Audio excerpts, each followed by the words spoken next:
دنیا کے مختلف ممالک میں شادی کی الگ الگ رسومات ہوتی ہیں۔ یہ رسومات مقامی افراد کے لیے تو روزمرہ کی بات ہوتی ہیں، لیکن ان سے اجنبیت رکھنے والے لوگ انہیں عجیب و غریب سمجھتے ہیں۔ آئیے دنیا کے مختلف ممالک اور اقوام میں رائج ایسے ہی کچھ رسومات کے بارے میں آپ کو بتاتے ہیں۔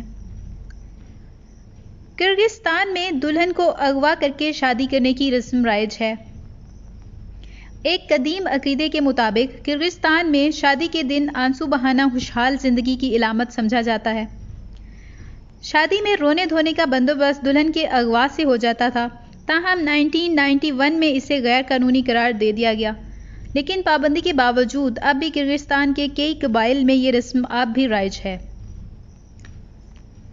اسکاٹ لینڈ میں شادی سے پہلے دلہا اور دلہن پر ہر قسم کا بچا کھچا کھانا، گلے سڑے انڈے اور مردہ مچھلی، کچرا وغیرہ پھینکا جاتا ہے۔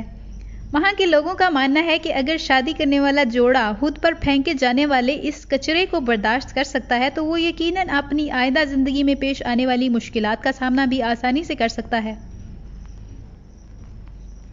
چین میں توجیہ لوگوں کی ایک روایت ہے کہ شادی سے 1 ماہ قبل سے ہی دلہن کا روزانہ 1 گھنٹہ تک رونا ضروری ہے۔ رونے کے اس سیشن میں دلہن کے خاندان کی خواتین، ماں اور دادی بھی اس کا ساتھ دیتی ہیں۔ 30 دن تک رونے کے سیشن کے بعد شادی والے روز پورا خاندان جم کر روتا ہے۔ ان لوگوں کا ماننا ہے کہ خواتین کا مختلف آوازوں کے ساتھ رونا خوشی لانے کا سبب بنتا ہے۔ موریتانیہ میں دیو قامت موٹی دلہن کو خوش بختی اور خوشحال شادی کی علامت سمجھا جاتا ہے۔ بدقسمتی سے اس مقصد کے حصول کے لیے موریتانیہ کی خواتین کو شروع سے ہی زبردستی زیادہ کھلایا پلایا جاتا ہے، جس سے بعض اوقات صحت کے شدید مسائل اور نہ ختم ہونے والی بیماریاں لگ جاتی ہیں۔ فجی میں مرد حضرات کو شادی کرنے کے لیے پہلے دلہن کے باپ کو ویل کے دانتوں کا نہایت غیر معمولی تحفہ پیش کرنا پڑتا ہے۔ چین کے علاقے دایور میں شادی سے پہلے جوڑے کسی مرغے کو کاٹ کر اس کا جگر دیکھتے ہیں۔ اگر اس کا جگر صحت مند ہو تو وہ شادی کے لیے کوئی ایک دن مقرر کر لیتے ہیں، دوسری صورت میں وہ صحت مند جگر والے مرغے کی تلاش جاری رکھتے ہیں۔ انڈونیشیا کے جزیرے بورنیو کے شمال میں آباد قبیلہ ٹریڈونگ میں نئے شادی شدہ جوڑے پر 3 دن تک رفع حاجت کی پابندی عائد کی جاتی ہے۔ انہیں گھر سے باہر جانے کی اجازت نہیں دی جاتی۔ خاندان کے افراد 3 دن تک جوڑے کی کڑی نگرانی کرتے ہیں، اس لیے دونوں میاں بیوی اس دوران پانی اور غذا کی کم مقدار لیتے ہیں۔ ان لوگوں کا عقیدہ ہے کہ یہ رسم ادا نہ کی جائے تو ان کے ہاں مردہ بچے پیدا ہوں گے یا شادی ٹوٹنے کا خدشہ رہے گا۔ چین میں جب دلہا اپنی دلہن کو لینے کے لیے آتا ہے تو اسے سب سے پہلے راستے میں دلہن کی ناراض سہیلیوں کی دیوار کو توڑنا پڑتا ہے، جو کہ اس کا راستہ چھوڑنے کے لیے اس سے رقم کا مطالبہ کرتی ہیں اور عجیب و غریب فرمائشیں پوری کرواتی ہیں۔ اس سب کا مقصد صرف دلہن کے لیے اس کی محبت کا امتحان لینا ہوتا ہے۔ کانگو میں شادی کو ایک باوقار اور سنجیدہ رشتہ تصور کیا جاتا ہے، لہٰذا شادی کے دوران دلہا اور دلہن دونوں کو ہنسنے یا مسکرانے کی اجازت نہیں ہوتی۔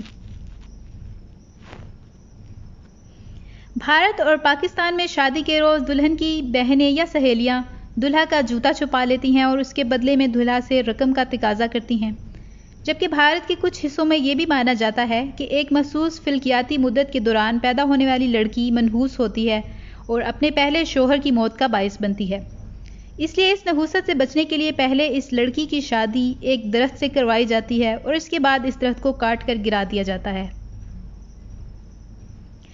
روم اور اٹلی سے شروع ہونے والی ایک رسم کے شادی شدہ جوڑے دریا کے پل پر آ کر یہاں موجود جنگلے کے ساتھ اپنے اپنے سجے سجائے تالے لگاتے ہیں اور چابی کو کہیں دور پھینک دیتے ہیں۔ ان کے نزدیک ایسا کرنا اس بات کی علامت ہے کہ ان کی آپس کی محبت ہمیشہ کسی بند تالے کی مانند دلوں میں مقید رہے گی۔ حیرت انگیز طور پر ان پلوں پر جمع ہونے والے تالوں کا وزن کئی ٹن بھی ہو جاتا ہے۔ پورٹوریکو میں شادی کی تقریب میں ایک گڑیا کو دلہن کی مانند سجا سنوار کر تحائف اور دیگر سامان کے درمیان میز کے اوپر رکھ دیا جاتا ہے۔ تقریب کے اختتام پر مہمان حضرات ان اشیاء کو تبرک کے طور پر اپنے ساتھ لے جاتے ہیں۔ عربی، افریقی، بھارتی اور پاکستانی خواتین شادی کے دن سے پہلے اپنے ہاتھوں، بازوؤں اور پیروں پر مہندی سے خوبصورت نقش و نگار یا ٹیٹوز بنواتی ہیں۔ یہ دیدہ زیب ڈیزائن دلہن کی نزاکت اور خوبصورتی میں اضافے کا باعث سمجھے جاتے ہیں۔ پاپوا نیو گنی جنگل میں ایک قبیلہ ایسا پایا جاتا ہے جس کے مرد حضرات خواتین کو مرعوب کرنے کے لیے اپنے جسم پر پینٹ کرتے ہیں اور مصنوعی پر لگاتے ہیں۔ انہیں سنگ سنگز کہا جاتا ہے اور نر پرندوں کی مانند اپنی مادہ کو رجھانے والا تصور کیا جاتا ہے۔ آرمینیا میں غیر شادی شدہ عورت ایک روایتی نمکین روٹی کا ٹکڑا کھاتی ہے تاکہ وہ خواب میں اپنے ہونے والے شوہر کو دیکھ سکے۔ وہاں کے لوگوں کا عقیدہ ہے کہ خواب میں اس کے لیے پانی لانے والا شخص ہی اس کا متوقع دلہا ہوگا۔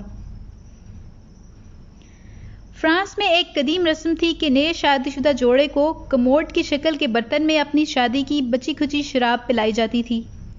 اب جدید دور میں فرانسیسی جوڑے اپنی شادی پر اس رسم کے لیے مجبور نہیں کیے جاتے۔ جنوبی کوریا میں روایت ہے کہ شادی سے ایک دن پہلے دلہے کے پیروں کے تلووں پر مچھلی ماری جاتی ہے۔ بعض اوقات مچھلی کی بجائے چھڑی کا استعمال کیا جاتا ہے۔ ان کے مطابق اس عمل کا مقصد اس کے کردار کی مضبوطی کا اندازہ لگانا ہوتا ہے۔ چین کے بعض قبائل میں شادی کی ایک رسم یہ بھی ہوتی ہے کہ دلہا دلہن کو کندھوں پر اٹھا کر کوئلوں کے اوپر چلتا ہے۔ چینی صوبے یغور میں شادی کے دن دلہا اپنی دلہن پر 3 تیر برساتا ہے اور پھر ان تیروں کو توڑ دیا جاتا ہے۔ اس سے مراد یہ لی جاتی ہے کہ یہ جوڑا ہمیشہ ایک دوسرے سے محبت کرے گا، لیکن واضح رہے کہ دلہن کو مارے گئے تیروں کا سر یا نوک نہیں ہوتی۔ جرمنی میں شادی کے موقع کی ایک رسم یہ بھی ہے کہ دلہا اور دلہن سب مہمانوں کے سامنے کسی درخت کے تنے کو کاٹتے ہیں۔ یہ اس بات کی علامت سمجھا جاتا ہے کہ وہ دونوں اپنی آئندہ زندگی کی مشکلات کا ڈٹ کر مقابلہ کر سکتے ہیں۔ فلپائن میں دلہا دلہن بنفس نفیس خود تمام رشتہ داروں کے گھر جا کر انہیں اپنی شادی کی دعوت دے کر آتے ہیں۔ اگر وہ ایسا نہ کریں تو رشتہ دار بہت ناراض ہوتے ہیں اور شادی میں شریک بھی نہیں ہوتے۔ اگر آپ کو یہ ویڈیو پسند آئی ہے تو اس کو لائک کریں، اپنے فرینڈز کے ساتھ شیئر کریں اور میرے چینل کو سبسکرائب کریں۔ نیکسٹ ویڈیو تک کے لیے اللہ حافظ۔